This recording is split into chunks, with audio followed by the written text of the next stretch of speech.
अस्सलाम वालेकुम मेरे प्यारे दोस्तों, उम्मीद है सब खैरियत ना होंगे। आज मैं बना रही हूँ कद्दू और चने की दाल, बहुत ही मज़ेदार, बहुत ही ख़ास और सीक्रेट जी रेसिपी है। सिर्फ तड़के दी होने वाली है, बहुत ही ज़बरदस्त ਇਹਦਾ तड़का होएगा। और इदा तुम बनाओगे मेरे तरीके ना कि गोश्त भी भुल जाओगे, इन्ना मज़ेदार और टेस्टी, सब उंगलियां चढ़ जाएंगे। कद्दू शरीफ ने बनाया किस तरह, बहुत ही ज़बरदस्त रेसिपी तुहानू शेयर करूँगी। आधा कप ये मैं घी का इस्तेमाल करूँगी और एक प्याज का इस्तेमाल करूँगी। प्याज ये ना इन्ना ज़्यादा इस्तेमाल नहीं करूँगे, क्योंकि अगर आप ये प्याज ज़्यादा इस्तेमाल करोगे तो मिठा सालन बनता वा। ठीक है, एक प्याज ही इस्तेमाल होएगा ये। और हल्का या इन्हें ब्राउन करना वा, ज़्यादा डार्क ब्राउन प्याज में नहीं करना। और हल्का या ब्राउन करूँगे। ये मैं आधा चम्मच लसन का पाऊँगी।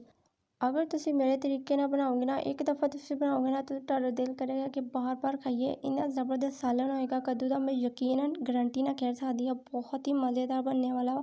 2 टमाटर ये पाए आ और अच्छी तरह इन्हू फ्राई करना वा। लसन की जी स्मैल नहीं आनी चाहिए, अच्छी तरह फ्राई करना। टमाटर का अच्छी तरह पेस्ट बन जाएगा और बहुत ही ज़बरदस्त इसका टेस्ट आएगा। ये थोड़ा जिहा पानी ऐड किया वा और ये मैं मसाले वगैरह बहुत ही कम इस्तेमाल कर रही हूँ। बहुत ही सिंपल जी रेसिपी आ।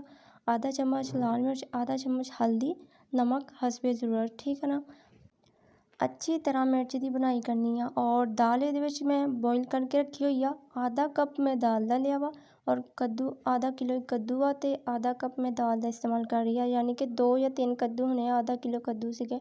और वो मैं आधा कप दाल का इस्तेमाल कर रही हूँ। दाल में नमक पा के अच्छी तरह बॉयल कर लिया सीगा।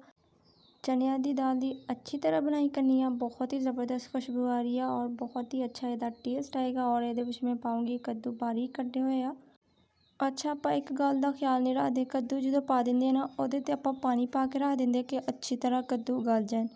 कद्दू ते कभी भी पानी इस्तेमाल ना करो, क्योंकि सब्ज़ी का अपना भी पानी होंदा वा। उसी पानी ते अगर सब्ज़ी गलाओगे ना, उसका टेस्ट बहुत ही ज़बरदस्त आने वाला वा।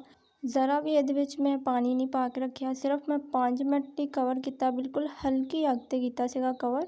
और आ देखो कद्दू ने जरा ना अपना पानी छोड़ता सब्ज़ी ने, और इसी पानी ते ना आप कद्दू नू अच्छी तरह गला लेना। काफ़ी 15 मिनट लगणगे, ज़्यादा से ज़्यादा 15 मिनट लगेंगे। हल्की अग रखनी है, ठीक है ना।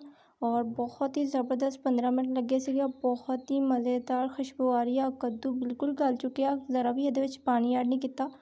अच्छा जी, तड़के की तैयारी कर लेंदी है। तड़के वास्ते मैं ये घी का इस्तेमाल करूँगी, थोड़ा जिहा ज़्यादा करूँगी, 4 या 5 चम्मच का घी का इस्तेमाल करूँगी। और आधा चम्मच ये मैं अदरक पाऊँगी, हल्का या इनू थोड़ा जिहा ब्राउन करूँगी, इन्ना ज़्यादा ब्राउन नहीं करना, ठीक है ना। और ये मैं अदरक का भी इस्तेमाल कर रही हूँ, वो भी आधा चम्मच। इन्होंने दोनों चीज़ों को मैं हल्का जिहा ब्राउन करना वा।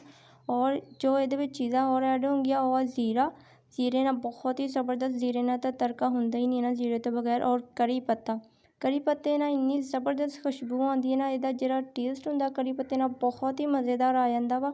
और हरिया मिर्चा पाऊँगी, थोड़ी जिही चॉप कर लिया वा, वो भी ये ऐड कर लूँगी, इन्ना ज़्यादा ब्राउन नहीं करना।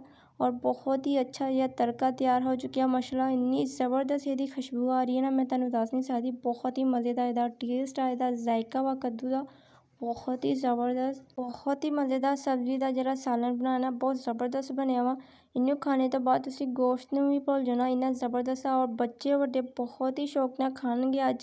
अज दे जिहड़ी रेसिपी ना बहुत ही मज़ेदार आ। उम्मीद आ तुसी ट्राई करके ज़रूर देखिए, तुहानू ज़रूर पसंद आएगी। चैनल नू सबसक्राइब नहीं किया ना, तो जल्दी ना जाके सबसक्राइब भी कर दियो।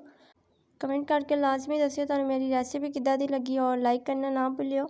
अपना बहुत सारा ख्याल रखियो। असीं फिर मिलांगे नवीं चस्के दे नाल, नवीं रेसिपी दे नाल। ओके, अल्लाह हाफिज़।